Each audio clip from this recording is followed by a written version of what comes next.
another print disability, which makes reading, holding a book, or turning a page difficult or impossible.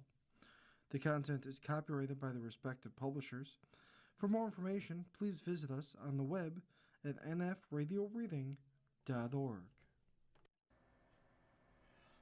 Hello, this is Dave, and for the next hour, I'll be reading from the April 17th through 23rd issue for 2026 for the Buffalo Business First on the Niagara Frontier Radio Reading Service. In commercial real estate, Douglas Development seeks $52 million drop in Buffalo assessments. Douglas Development has filed a slew of tax assessment challenges in state Supreme Court in Erie County, arguing many of its Buffalo holdings are worth significantly less than the city says they are. Affiliates of Douglas Jamal's company in March filed 12 assessment-related cases pertaining to 24 properties. They follow 13 challenges Douglas Development filed in 2025, most of which are still pending, and some of which include buildings whose assessments are being challenged again this year.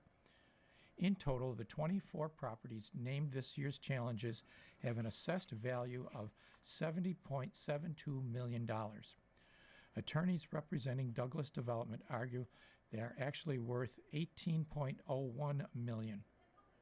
Buffalo in 2025 completed the first citywide reassessment since 2019, and many commercial properties saw their assessments jump significantly. That kicked off a wave of lawsuits. Property owners had 30 days from the annual filing of the final tax roll, March 1st, to challenge their assessments in court. Douglas Development is not challenging assessments for some of its highest profile and highest value Buffalo properties. It has not challenged the $66 million assessment of Seneca One, one of the city's highest asset commercial properties, or the $18.7 million assessment of the Hyatt Regency Buffalo at 2 Fountain Plaza.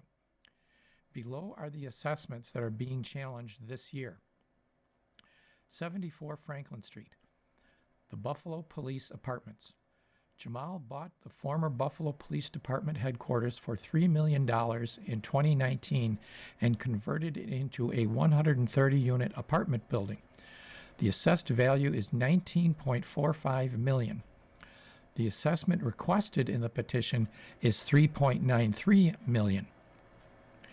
107 Delaware Avenue, the Statler. Jamal paid $7.8 million for it in 2020.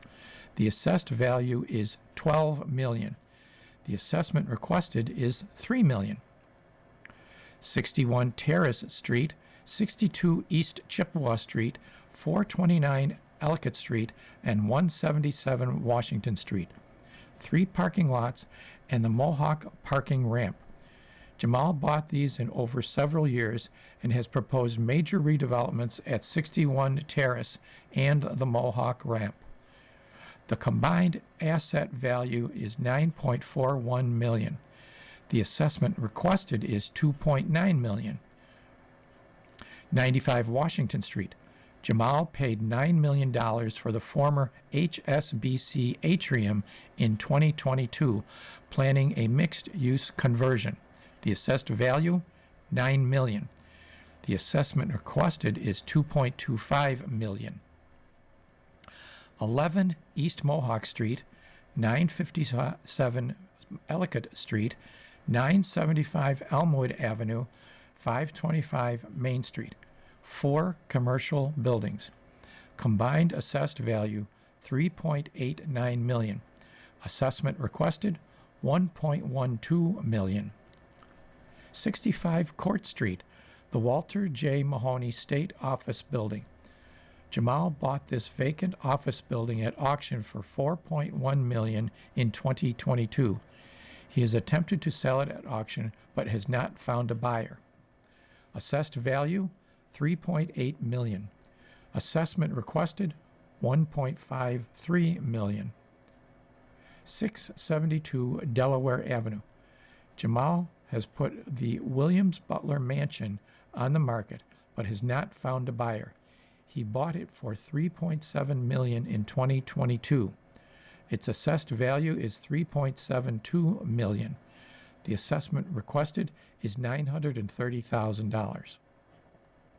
413 to 414 Delaware Avenue. Jamal bought the mansion on Delaware for $3.2 million in 2022. The combined assessed value is $3.04 million. Assessment requested $788,225. 513, 515, and 551 Main Street. Two commercial buildings and a parking lot. Combined assessed value $2.77 million. Assessment requested $691,825. 147 and 175 Reno Street. The former River Rock Industrial Incubator. Jamal bought these properties for $525,000 in 2018. The combined assessed value is $1.28 million. The assessment requested is $274,450. 204 High Street. Jamal bought the Meldenbauer House for $120,000 in 2022 and has renovated it since then into apartments. The assessed value is $1.2 million. Requested assessed value is $310,000. 222 Main Street and 174 and 186 Chicago Avenue. The former Hook and Ladder 8 Firehouse on Chicago Avenue and a small parcel within the Seneca One complex. The combined assessed value is $1.16 million. The assessment requested is $287,000. About this following feature, Buffalo Business First publishes 3 annual Power lists: the Power 250, the Power 200 Women, and Power 100 Business Leaders of Color, featuring the top business leaders in Western New York. Each week we will tell you about an executive on those lists. This week, Darnell Haywood, Community Responsibility Officer for Bank on Buffalo. This banking executive wrote his own job description. Before Darnell Haywood, Bank on Buffalo didn't have a Community Responsibility Officer. But about 5 years ago, he identified the need for the role, created a job description, and pitched the position to the bank's leadership. Now he's responsible for overseeing the bank's compliance with regulations to give back to the community. It is part of a larger strategy where Haywood sets a goal for himself to learn a new skill or take on a new role every 2 years or so. You're always learning something new, he said. Just to continue to be a student has helped me to advance my career. Born in St. Louis, Haywood moved to Buffalo at age 10, grew up on the east side, and graduated from Bennett High School. After getting his bachelor's degree in business administration and marketing at Bryant Stratton College, he worked in the banking industry for 2 decades, going from HSBC to First Niagara to KeyBank before joining Bank on Buffalo about 9 years ago. In 2023, he was named president of the Buffalo Urban League Young Professionals. He is also on the board of Beau Fleuve Music and Arts, Persistence Preparatory Charter School, Board Strong, and Queen City Clean Water, the Buffalo Sewer Authority. He is a local council member at LISC New York, which reviews statewide initiatives, and was a Business First 40 Under 40 winner in 2025. He lives on Buffalo's east side. The Power 100 Business Leaders Color of Rank, he's number 71. Questions. What was your first job, and would you do it again? I worked in my church, Greater Refuge Temple. I think a lot of the skills that I learned there, dealing with people, helped out with different conversations and events. A lot of projects management. At a young age, I would definitely do it again. What motivates you? My family and my close friends. They motivate me because I believe we motivate each other. We love to see each other win. I think just having that energy of individuals around you helps to motivate you. What's your favorite building in town? I love the architecture. There's a lot to choose from. I love tall buildings, so I'm going to call it Seneca 1, but I'm always going to call it HSBC Tower. You tell your 25-year-old self, continue to serve, continue to pursue, don't let anything get in your way. There'll be bumps along the way, potholes along the way, since we're in the city of Buffalo, but nothing can stop you. What's one of the most pivotal moments in your life? Being able to create the position that I'm in now. I think that was a huge step. I don't think a lot of individuals would say that they wrote their own job description, had a meeting with your bank leadership team, and proposed a role and gave specifics about it was needed for the community. What's your favorite place to eat in the Buffalo metro area? I'm going to say Lucky Day. Lucky Day steak is so good. If you had to choose a different career, what would you be? I would be the mayor of the city of Buffalo. Just being able to travel to different cities along Lake Erie, you're able to see the economic growth and economic development of these cities near Buffalo. I think we're heading into a great step. It's a little slow, but I think it can be done.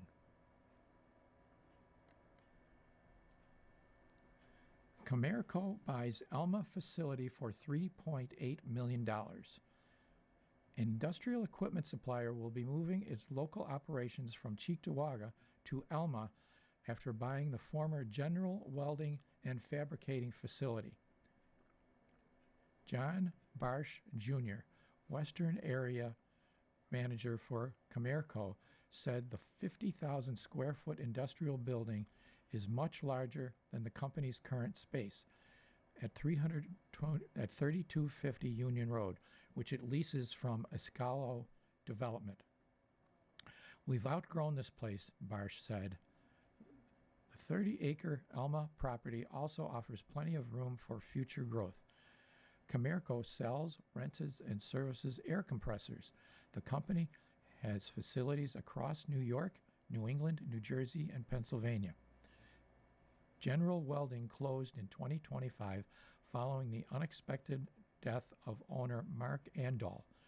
Andal also founded the Made in America store at 1000 West Maple Court in Elma, which is holding a liquidation sale as it prepares to shut down. The company described the move as a strategic restructuring, announcing on Facebook plans to open a new Made in America store when circumstances allow. Barsh and Comerico will move into 991 Maple Street facility over the next few months. First, the company plans extensive renovations to the front area of the building, converting it from a retail store to office space. You're listening to a reading of articles and features from Buffalo Business First on the Niagara Frontier Radio Reading Service. Wonder Bread's fate is tied to the Buffalo Grand. The hotel's financing is key to redevelopment of the factory, Stinson says. The fate of a historic, long-vacant factory on Buffalo's east side is tied to that of an empty hotel downtown, according to the owner of both properties. It's all about financing, Harry Stinson said, of efforts to renovate the former Wonder Bread facility at 356 Fougeron Street, and it's tied into the hotel. Nobody will touch it on its own.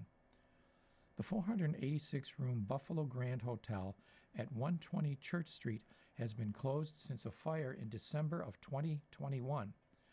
Though Stinson received a $25 million insurance policy payment in 2024, efforts to renovate and reopen the hotel have not moved forward. The city of Buffalo has threatened to take possession of the hotel using a law that allows municipalities to take over abandoned commercial and industrial properties.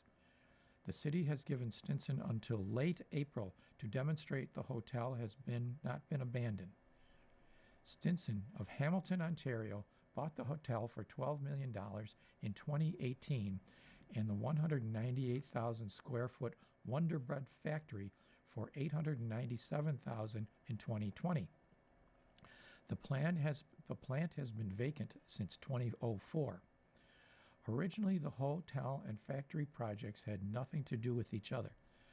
Stinson had pitched a few ideas for the Wonder Bread property over the years, first as an apartment conversion, then as a business incubator site.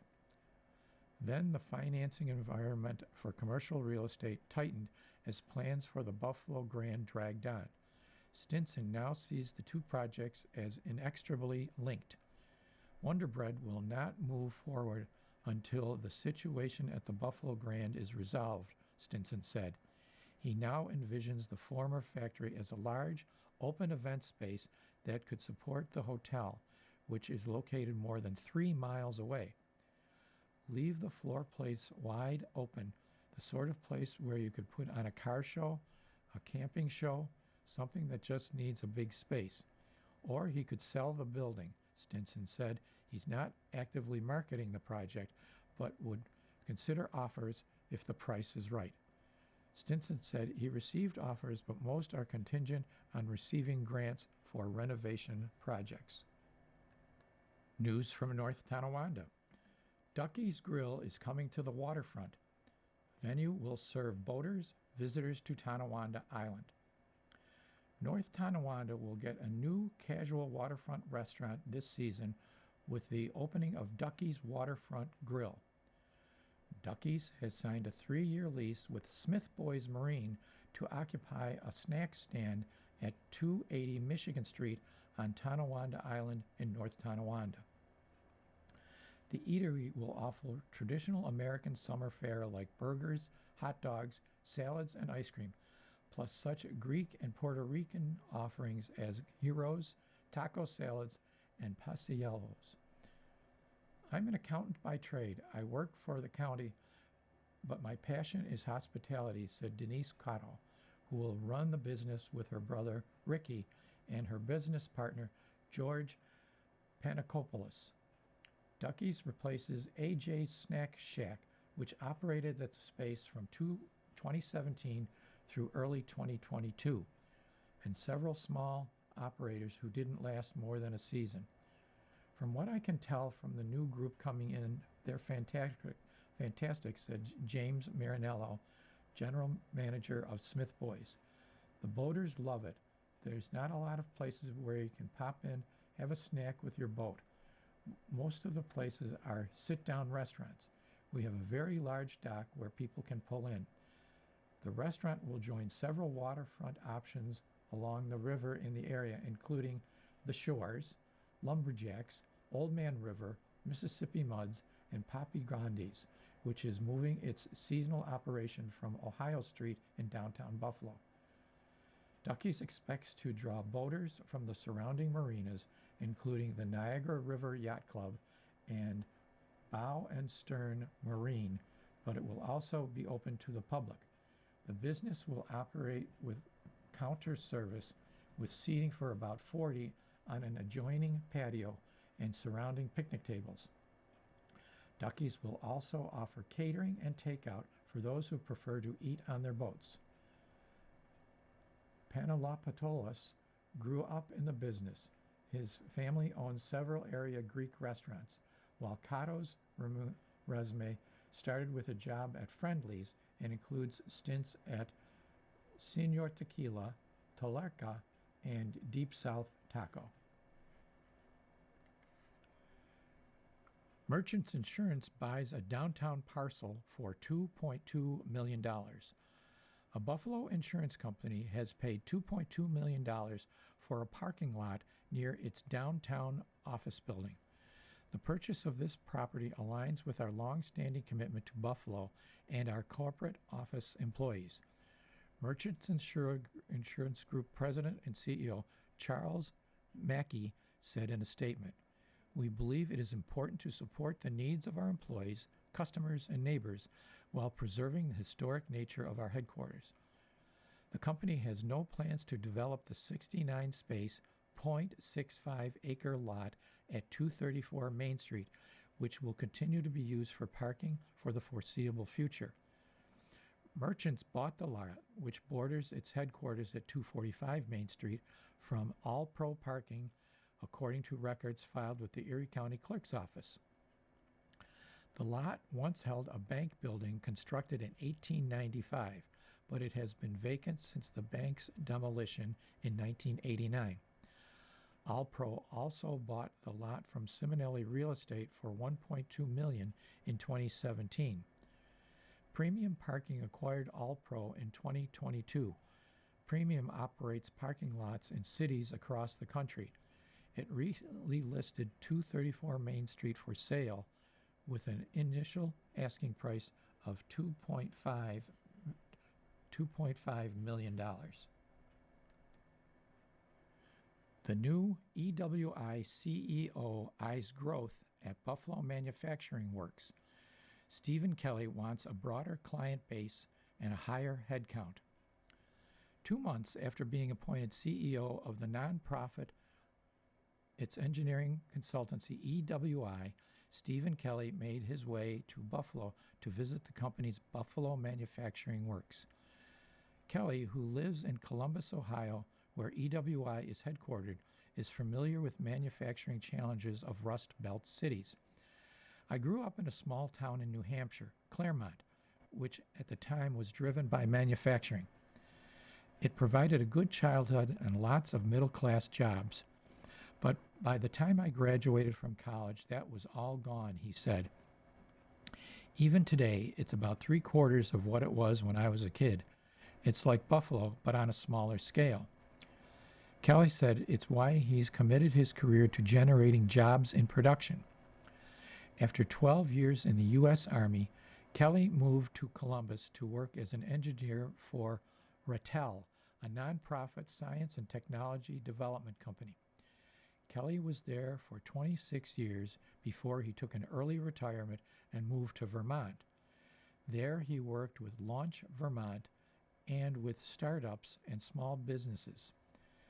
Kelly was CEO of the Indiana Innovative Institute, a startup applied research organization. He took over at EWI in February. Longtime president and CEO Henry Cialone announced his retirement in 2025. In my experience with a place like this, some of your clients are local, but given the capability set, it's really a national asset, Kelly said.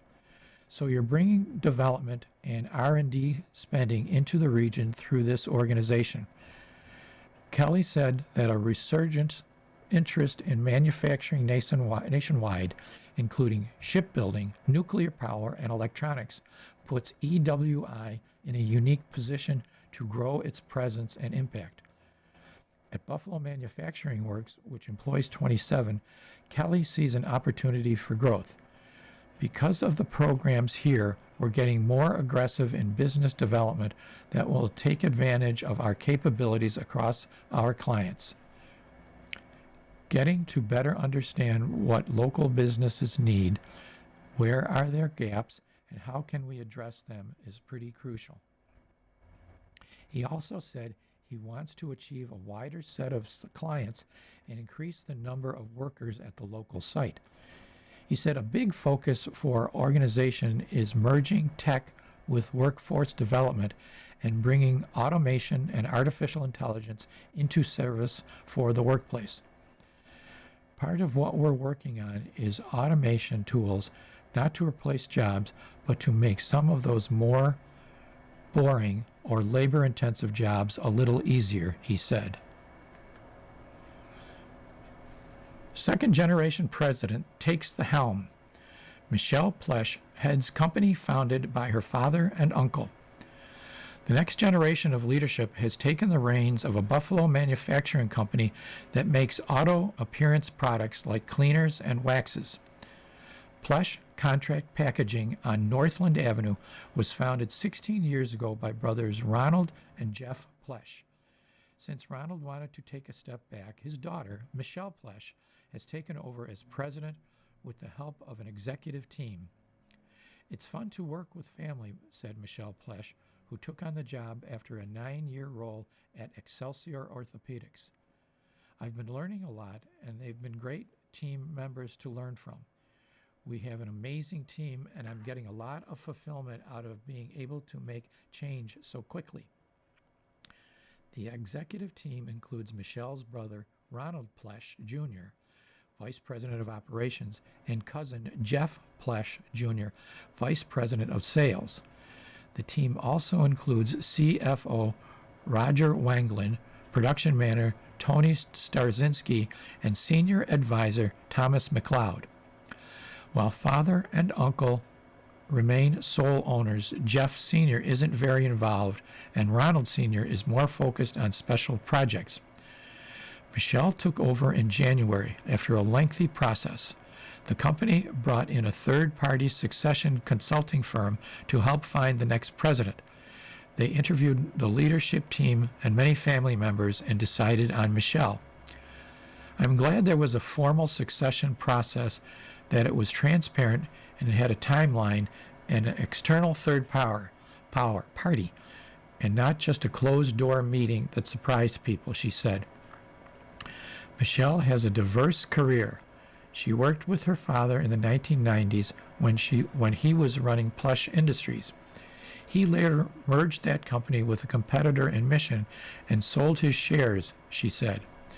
She previously worked as Assistant Deputy Commissioner for Erie County Division of Sewer Management and then moved to a human resource role at Goodyear Dunlop before Sumitomo bought the local plant. For the last 9 years, she was the Director of Human Resources for Excelsior Orthopedics in Amherst, where she worked closely with CEO David Yuba to grow the business from 200 employees to more than 800. I gained a lot of confidence in how to run a business, she said. Throughout my career, I've always stayed close in what my dad's been doing, and I would help out on projects or problems. Now she's focused on building a sustainable culture, establishing a strategic plan, removing obstacles and barriers for team members, and building better leadership management and accountability. My job for the next 3 to 5 years is to formalize the infrastructure, formalize the strategic plan for growth, and solidify profitability in our position in the contract packaging industry. About 50 employees work out of the 100-year-old building at 711 Northland Avenue, she said. The building has had its challenges. We need more manufacturing space, so we have to rent a warehouse 3 miles away at Broadway and Bailey. A year in, NBT talks acquisition of Evans. Top executives say the $235 million merger exceeded expectations. It's been nearly 1 year since Evans Bank became part of NBT Bank in a $235 million acquisition. NBT officials say the transition has gone smoothly, positioning the bank to continue its growth in Buffalo and Rochester. We did surveys pretty much from the start of the merger with Evans Bank customers who have come over to NBT, and our customer satisfaction scores have been really good, far exceeding our expectations, said Joseph Stagliano, president of NBT. Norwich-based NBT reported $194.5 million in net income for 2025, excluding any acquisition-related expenses. That's an increase of about 39% over 2024, largely driven by adding Evans' business to its balance sheet starting in May. It's exceeded our expectations on a number of levels, Stagliano said. NBT took steps before, during, and after the merger to ensure everything went as smoothly as possible. The deal closed May 2nd, 2025, and teams worked through the weekend to transition all of Evans Bank's systems over to NBT. On Monday the 5th, we woke up fully integrated from a systems standpoint with NBT Bank, said Ken Pollock, NBT's Western New York president, who was chief growth officer at Evans before the acquisition. NBT, before the merger, began to train Evans employees and acclimate Evans customers to the changes. It led to a seamless conversion when we finally got to the date of the merger, Pollock said. More than 200 Evans employees, around 75% of the bank's workforce, came over to NBT as part of the acquisition, including almost all customer-facing positions. Pollock said that means customers have the same relationships they did at Evans, but with access to more services, such as a wider range of health management services and NBT's in-house insurance agency. Evans sold its own insurance agency in 2023. Those are the kinds of things that really do make a difference to our customer base. NBT plans to remain a significant presence in Buffalo and sees plenty of growth potential in Rochester, where it acquired 4 Evans branches. We're looking to add 3 to 4 locations in the Rochester market over the next 24 months, and we're excited about the opportunities there, Stagliano said. Evans' acquisition gave NBT a presence across virtually all of upstate New York. We have a really good foundation of bankers in Rochester and Buffalo, Stagliano said. We're excited to be in Western New York. We're excited for the growth opportunities that we see ahead, and we're very pleased with the growth we've seen since May 2nd. Stagliano is president of NBT Bank. He's pleased with the rollout of the Norwich Bank's acquisition of Evans Bank. You are listening to a reading of articles and features from Buffalo Business First on the Niagara Frontier Radio Reading Service. KeyBank's top local executive takes on a bigger role. Michael McMahon will oversee the bank's expansion into the Southeast. The responsibilities of KeyBank's top Western New York executive are expanding as he leads the bank's expansion into the Southeast. Michael McMahon will oversee a new 5-person middle market commercial banking team in Atlanta, in addition to its existing duties as market president for Buffalo and regional commercial banking executive for Rochester, Syracuse, and Albany. It was an opportunity I leaned into, McMahon said. There was a need to have a leader who was comfortable growing our footprint and building, as it was just something I wanted to do. Cleveland Bank KeyBank has been focused on catering to middle market business, those making between 10 million and 1 billion a year in annual revenue. It's been using that expertise to expand into markets outside of its typical footprint, having recently launched teams in Chicago, Southern California, and Kansas. The commercial bank for Key is really the gem of our business, said Kevin Gavrity, president of Key Commercial Bank. It's also KeyBank's fastest growing business segment, according to Gavrity, accounting for about $2.5 billion of the bank's $7.5 billion 2025 revenue. Atlanta's population is growing, and the region has a high concentration of middle-market businesses, according to Gavrity.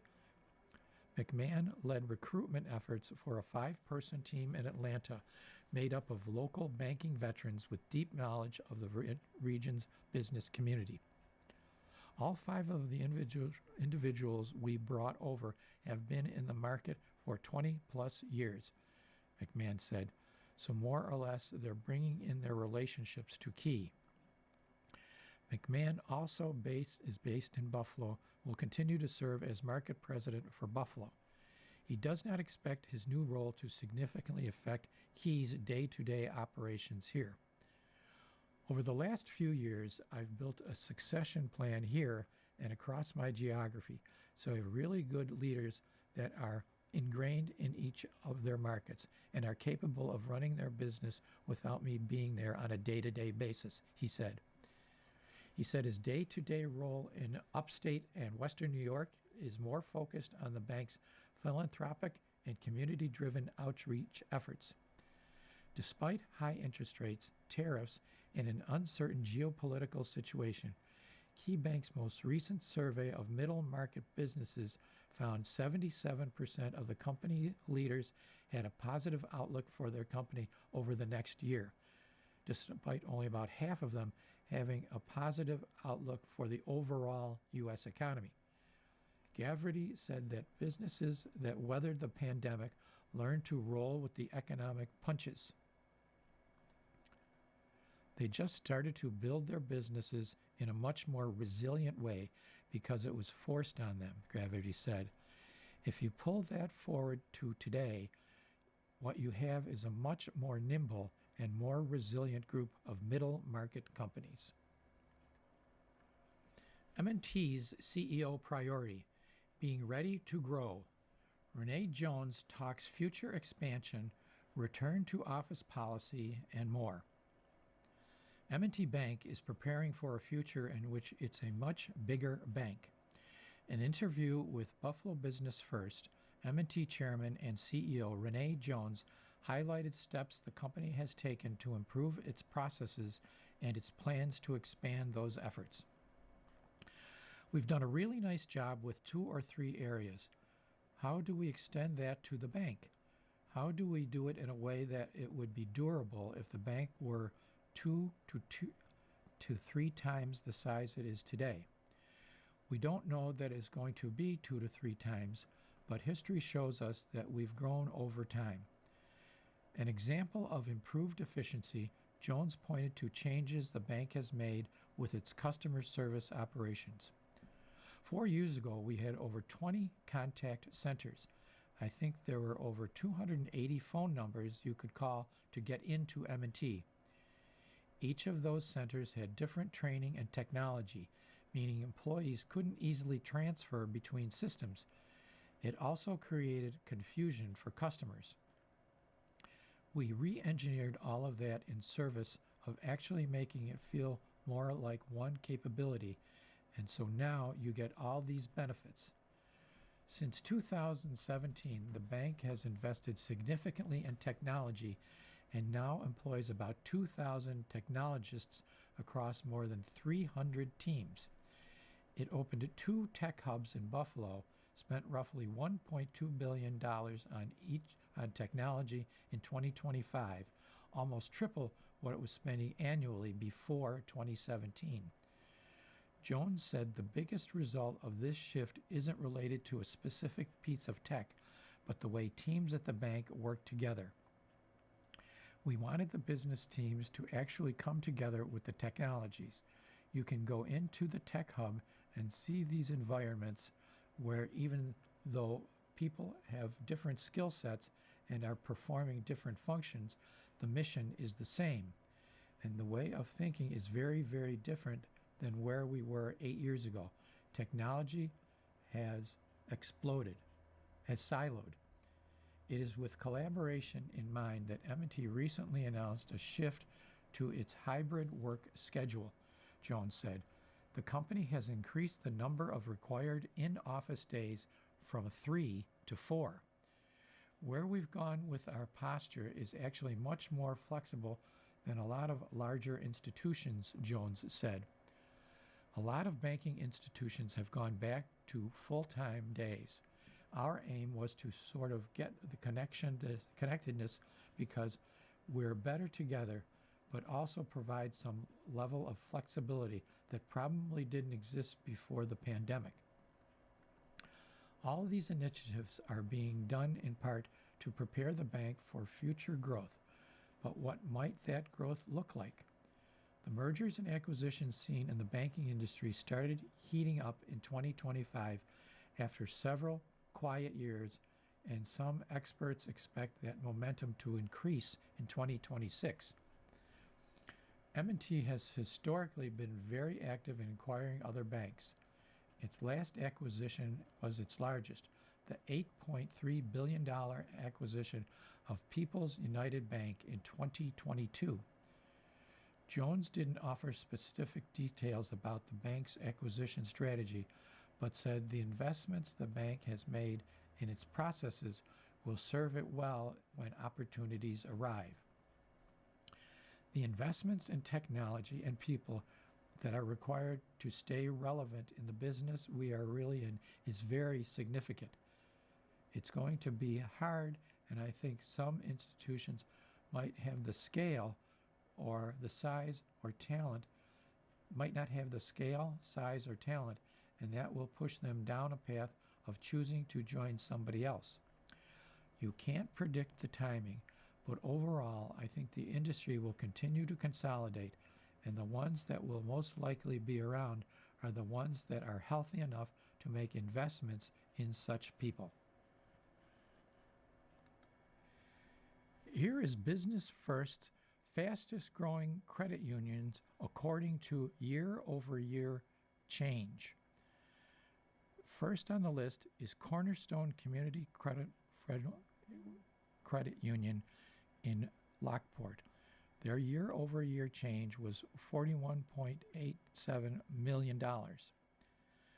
Number 2 is Ontario Shores Federal Credit Union in Newfane, $33.5 million year-over-year change. Radius Federal Credit Union in Kenmore, $18.99 million year-over-year growth. SJP Federal Credit Union in Tonawanda, $14.52 million in year-over-year change. Great Erie Federal Credit Union, $12.39 million in year-over-year growth. Moog EFCU in East Aurora, $11.16 million in year-over-year growth. Financial Trust Federal Credit Union in Orchard Park, $10.63 million in year-over-year growth. Western Division Federal Credit Union in Williamsville, $10.54 million in year-over-year growth. Tonawanda Valley Federal Credit Union in Batavia, $8.79 million in year-over-year growth. Southern Chautauqua Federal Credit Union in Lakewood, New York, $8.25 million in year-over-year growth. Inner Lakes Federal Credit Union in Westfield, New York, $7.42 million in year-over-year growth. Meridia Community Federal Credit Union in Hamburg, $6.5 million in year-over-year growth. High Point Federal Credit Union in Olean, $6.2 million in year-over-year growth. Niagara's Choice Federal Credit Union, Niagara Falls, New York, $5.99 million in year-over-year growth. One Credit Union of New York in Cheektowaga, $5.78 million in year-over-year growth. Buffalo Metropolitan Federal Credit Union, Buffalo, New York, $4.22 million in year-over-year growth. Western New York Federal Credit Union, West Seneca, $3.64 million in year-over-year growth. Northtown's Federal Credit Union in Clarence, $3.55 million in year-over-year growth. Kenmore Teachers Federal Credit Union, $3.35 million in year-over-year growth. And Buffalo Conrail Federal Credit Union in Cheektowaga, $3.3 million in year-over-year growth. You are listening to a reading of articles and features from Buffalo Business First on the Niagara Frontier Radio Reading Service. This is Buffalo Business First 2026 30 Under 30 and Fire Awards. Buffalo Business First has been celebrating 30 young professionals under the age of 30 every year since 2012. Today, they introduce you to the 15th annual 30 Under 30 class. The winners are selected from a pool of about 120 nominations and include young professionals who are delivering results at businesses, in the government, and across the nonprofit sector. They are entrepreneurs, public servants, founders, and innovators. They will be honored at an awards event April 23rd at the Hyatt Regency Buffalo downtown. Alongside the winners of our 5th annual InnoFire Awards, the Fire Awards recognize local startups based on factors such as growth, potential, and innovation. The winners are in early stages of their careers and personal lives, but they reflect the talent and drive and momentum defining Buffalo today. Here is a list of those 30 under 30 winners for 2026. James Adler, Director of Sports, Sales, and Buffalo Sports Commission. Salman Ahmed, Bilingual Branch Manager, Assistant Vice President with M&T Bank. Alyssa Aloy, Manager of Site Operations and Workplace Experience at Geico. Jacqueline Atkinson, Human Resources Manager at Buffalo Construction Consultants. Brandon Blatz, District Director, Great Falls Council of the BSA. Noah Cliff, Business Development Officer, Erie County Industrial Development Agency. Morgan Brink, Owner, Estelle Aesthetics.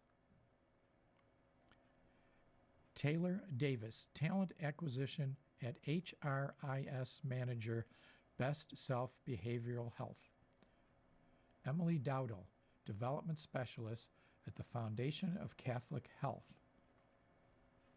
Celine Dela Cruz, Human Resources Manager, Samco's Technologies. Fatima Elabad, Senior Program Manager, K-6 and Preventive Programs at Westside Community Services. Paul Gajewski, Vice President, Commercial Banking Relationship Manager at NBT Bank.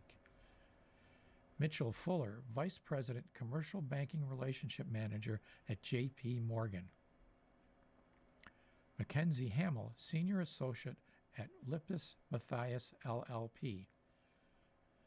Emily Eisenhart, Doctoral Candidate, Roswell Park Comprehensive Cancer Institute. Joe Hernandez, Associate Director, Newmark Simonelli. Rochelle Klosh Krantz, Assistant District Attorney, Niagara County District Attorney's Office. Matt Lisinski, Accounting Manager at Veridi. Kit Kubler, Senior Copywriter at Crowley Webb. Lindsay Lorigo, Legislator, Erie County Legislator. Michaela Martin, Community Affairs Specialist, Highmark Blue Cross Blue Shield. Brian Mangine, Electrical Engineer, Canon Design. Anna Martins-Breyer, Owner, Lockport Orthodontics. Maddie Pelkey, Marketing Manager, Buffalo Veterinary Group. Laura Mai, Manager, Human Resources and Agency Business Center at Catholic Charities of Buffalo. Cameron Rosenecker, Manager, Brisbane Consulting Group, LLC.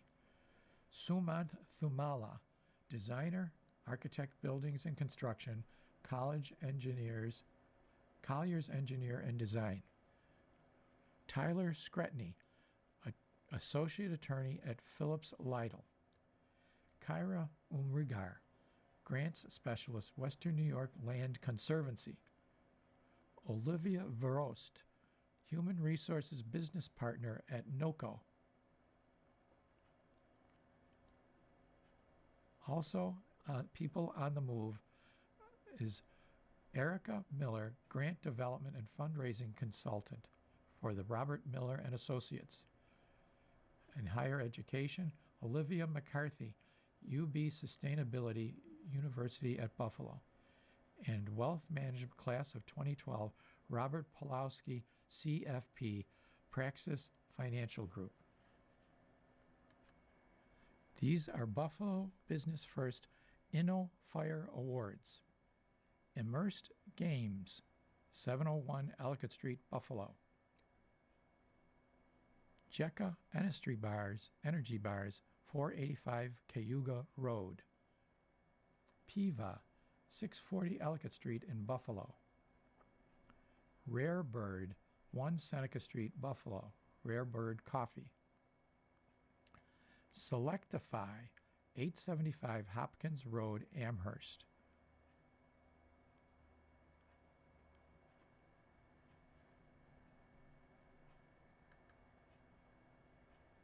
Here are Buffalo Business First's top 20 fastest growing banks. At number 1 is JP Morgan Chase with a year-over-year change of $180 billion. Bank of America NA, $46.5 billion in year-over-year change. Citizens Bank NA, $8.28 billion in year-over-year change. M&T Bank, $6.08 billion year-over-year change. Northwest Bank, $1.71 billion year-over-year change. CNB Bank, $1.66 billion in year-over-year change. Community Bank NA, $901.4 million in year-over-year change. Tompkins Community Bank, $623.28 million in year-over-year change. Wood Forest National Bank, $338.83 million in year-over-year change. Five Star Bank, $134.42 million in year-over-year change. Hamlin Bank and Trust, $40.59 million in year-over-year change. Alden State Bank, $23.83 million in year-over-year change. Lakeshore Savings, $18.6 million in year-over-year change. Cattaraugus County Bank, $17.13 million in year-over-year change. Bank of Holland, $11.32 million in year-over-year change. Bank of Cattaraugus, $1.04 million in year-over-year change.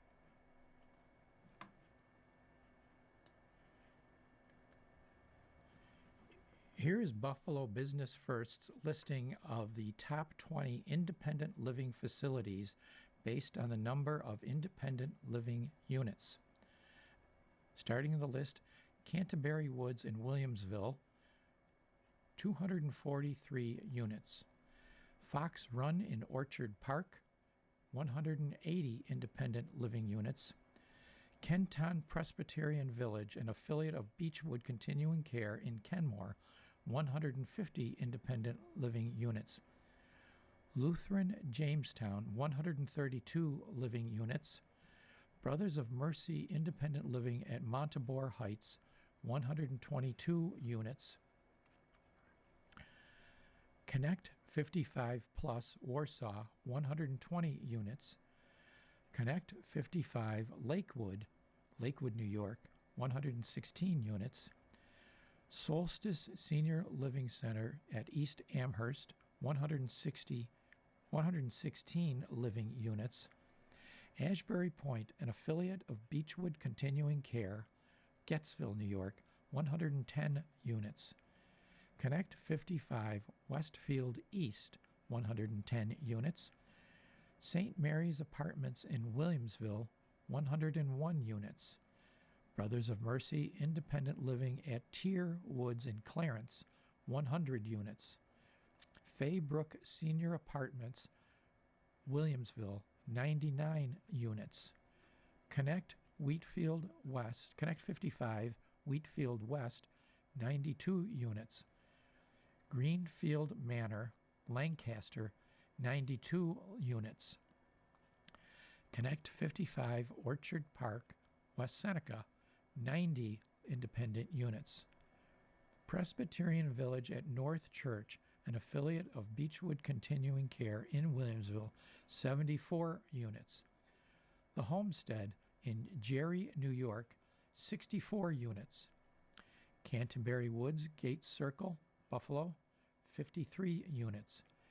Faybrook on Youngs, Williamsville, 50 units.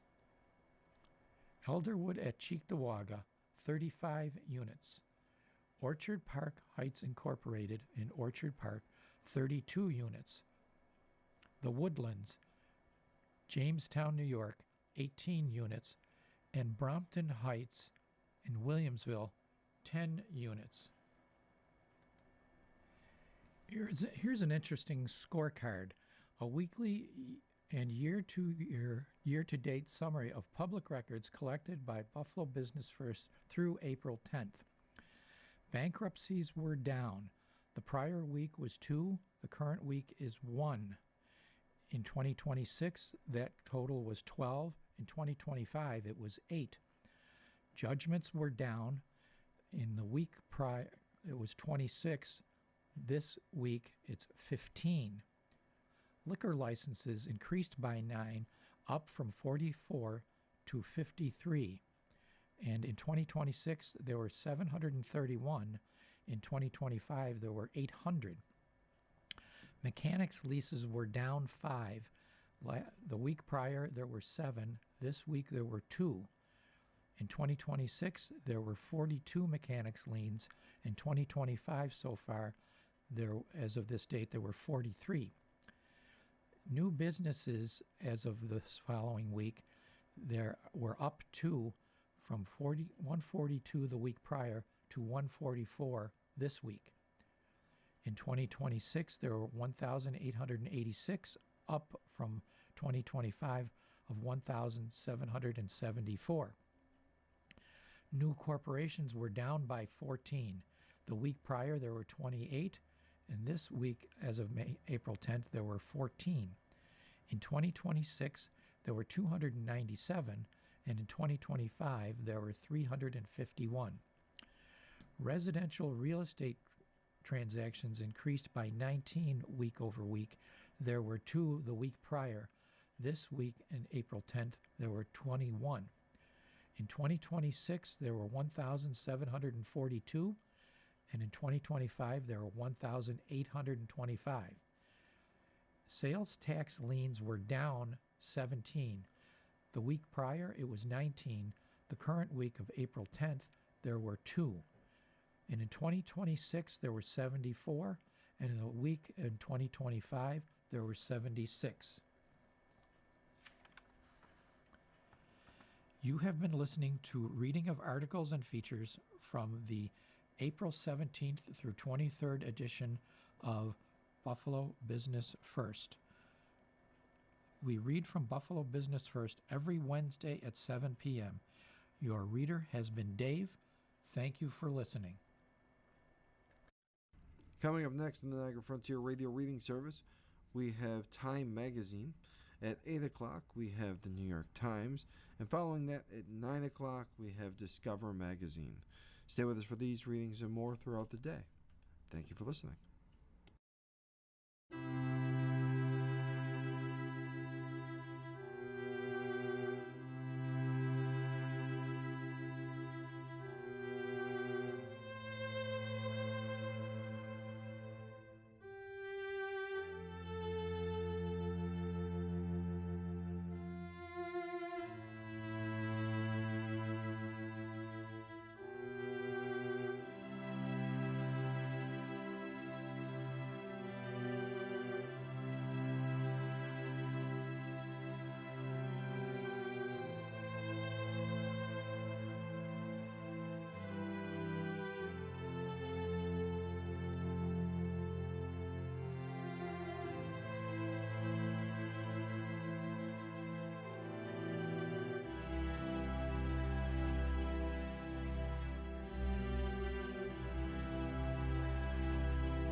following program is intended for listeners who are blind, have low vision, or have another print disability